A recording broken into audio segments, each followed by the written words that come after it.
बिस्मिल्लाहिर्रहमानिर्रहीम, अस्सलाम वालेकुम। वर्ल्ड उर्दू न्यूज़ के साथ मैं हूं सना हुसैन। चलते हैं खबरों की जानिब। बलूचिस्तान ट्रेन हमले में राम मुलव्वस हैं। भारत का एहतसाब ना हुआ तो अगला हमला ज्यादा मासूम जाने ले सकता है।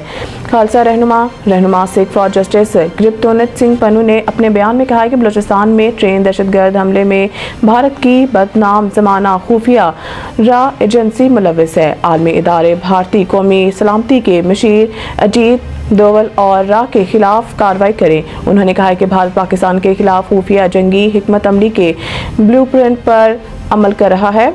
मोदी का भारत सिर्फ इलाकाई खतरा नहीं बल्कि ये एक मुकम्मल दहशतगर्द हुकूमत है। मोदी हुकूमत पुरतशद्दुद बैनुल-अक़वामी जबर में मसरूफ है। गिरप्तोनत सिंह पन्नू का कहना है कि बलूचिस्तान ट्रेन हमला भारत के जारहाना दिफाई नजरिए का सबूत है।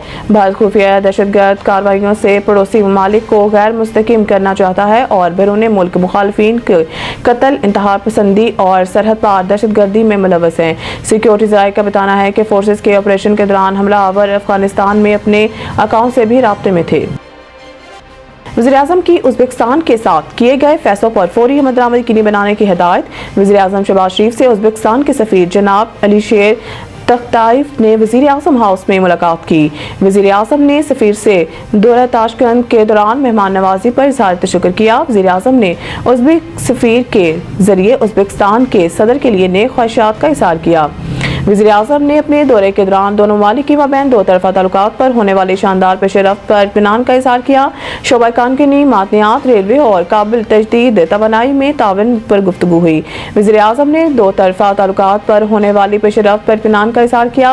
वज़ीर-ए-आज़म ने कहा कि ताशकंद से वापसी पर मुतल्लिका वज़रा को जिम्मेदारी सौंपी है और इन्हें हदायत किया है कि फैसलों पर फौरी अमल को यकीनी बनाएं।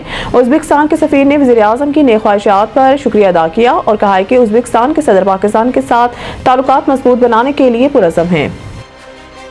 सोशल मीडिया पर मनफी प्रोपेगेंडा। अलीमा खान एक बार फिर JIT तलब। ज़राए के मुताबिक JIT ने सोशल मीडिया पर मनफी प्रोपेगेंडा के मामले पर बानी चेयरमैन PTI इमरान खान की बहन अलीमा खान को एक बार फिर तलब कर लिया है। JIT ने अलीमा खान को 14 मार्च 2025 को ज़ाती हैसियत में पेश होने की हिदायत की है। कबल अज़ीं 12 मार्च को तलबी पर अलीमा खान JIT के सामने पेश नहीं हुई थी। वाज़ेह रहे कि वफाकी हुकूमत की कायम करदा JIT के सरबराही IG इस्लामाबाद पुलिस कर रहे हैं। JIT की सरबराही IG इस्लामाबाद पुलिस कर रहे हैं। JIT इलेक्ट्रॉनिक क्राइम की रोकथाम के एक्ट 2016 के सेशन 30 के तहत तश्कील दी गई है, जिसके पास केस के हवाले से मुस्तनद शवाहिद मौजूद हैं। कोई भी फ़लस्तीनियों को गजा से बेदखल नहीं कर रहा। ट्रंप का यू टर्न। अमरीकी सदर ने डोनाल्ड ट्रंप ने ओवल ऑफिस में आयरलैंड के वज़ीर-ए-आज़म के साथ मुलाकात के मौका पर सहाफ़ी को जवाब देते हुए कहा कि कोई फ़लस्तीनियों को गजा से बेदखल नहीं कर रहा। दूसरी जानिब फ़लस्तीनी मज़ाहमती तंजीम हमास की जानिब से गजा से किसी को बेदखल न करने की अमरीकी सदर के बयान का खैर मकदम किया गया है। वाज़िया रहे कि डोनाल्ड ट्रंप ने गुज़िश्ता माह इसराइली वज़ीर-ए-आज़म नेतन्याहू के साथ व्हाइट हाउस में मुश्तरका प्रेस कॉन्फ्रेंस करते हुए कहा था कि अमेरिका गजा की पट्टी पर कब्जा कर लेगा। हम इसके मालिक होंगे, जिसका मकसद इस इलाके में इस्तेहकाम लाना और हज़ारों मुलाजमतें पैदा करना है। ट्रंप की जानिब से मैसूर फ़लस्तीनी इलाके गजा पर कब्जे के बयान पर मुस्लिम ममालिक के साथ साथ चीन, रूस और यूरोपीय ममालिक समेत दुनिया भर से मज़म्मती बयानात सामने आए थे। मज़ीद न्यूज़ अपडेट के लिए देखते रहिए वर्ल्ड उर्दू न्यूज़।